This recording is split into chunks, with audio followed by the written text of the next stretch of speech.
আমি গতকাল নরসিংদী গেছি, ওখানে দেখি জেলখানার সামনে পুরা প্রস্তে প্রস্তে আপনার পলিথিন আর প্লাস্টিক বসে আছে। এখন এইখানের সমস্যা আর আমিনবাজারের সমস্যা একই রকম। আজকে আমাদের সাথে আমাদের উত্তরের প্রশাসক মহোদয় আছেন, আর দক্ষিণের যিনি বর্জ্য ব্যবস্থাপনার দায়িত্বে আছেন উনিও আছেন। আসলে বর্জ্য কালেক্ট করে রাখা ব্যবস্থাপনার দায়িত্ব পরিবেশ মন্ত্রণালয়ের না, এটা হচ্ছে স্থানীয় সরকার এবং সিটি কর্পোরেশনের, ঠিক আছে? কিন্তু এটা যেহেতু পরিবেশ দূষণ করছে সেজন্য এটা আমার দায়িত্ব। এখন ওনার নিজের মুখেই বলবেন যে ওনারা কী ব্যবস্থা নেবেন। আপনারা আমাকে ইমেইলে জানিয়েছেন যে ব্যাটারি পোড়ানো হয়, আমি লোক পাঠিয়েছি পরিবেশ থেকে, পাঠিয়েছি না? ব্যাটারির ওটা আপনাদেরকে সাথে নিয়ে বন্ধ হয়েছে। আবার যখন যদি পোড়াবার ধৃষ্টতা দেখায় আবার জানাবেন। আপনাদের তো ওর নাম্বার আছেই, যে ম্যাজিস্ট্রেট এসেছিল তাকে ফোন করবেন, আবার এসে বন্ধ করা হবে। এবং যারা করে সে সমস্ত কারখানার আমরা দরকার হলে মালিকদেরকে ধরবো।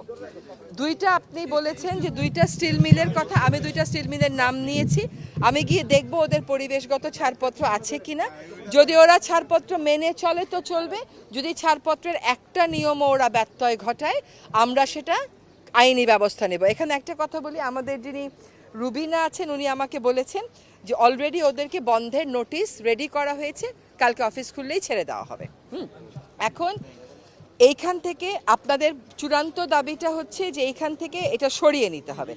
আসলে মানুষেরকে অত্যাচার করার যে কত কায়দা আছে এটা এইখানে না আসলে আপনি বুঝবেন না, আমিনবাজারে না গেলে আপনি বুঝবেন না। হ্যাঁ, কিন্তু এইটা চলতে পারে না। কিন্তু এটা যদি আপনি আমাকে 5 দিনে বলেন আমি পারবো না সমাধান করতে।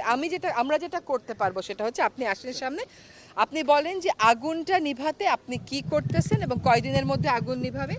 এখানে যদি কোনো ব্যাটারি থাকে, আপনাদের কিন্তু সেকেন্ডারি ট্রান্সফার স্টেশন থাকে, তো ব্যাটারিগুলো সেকেন্ডারি ট্রান্সফার স্টেশন থেকে আলাদা করে প্রপারলি ব্যাটারি রিসাইকেল করে এমন জায়গায় পাঠিয়ে দিবেন, ব্যাটারিগুলো এখানে আসতেই পারবে না, ওই ব্যবস্থাটা নিতে হবে।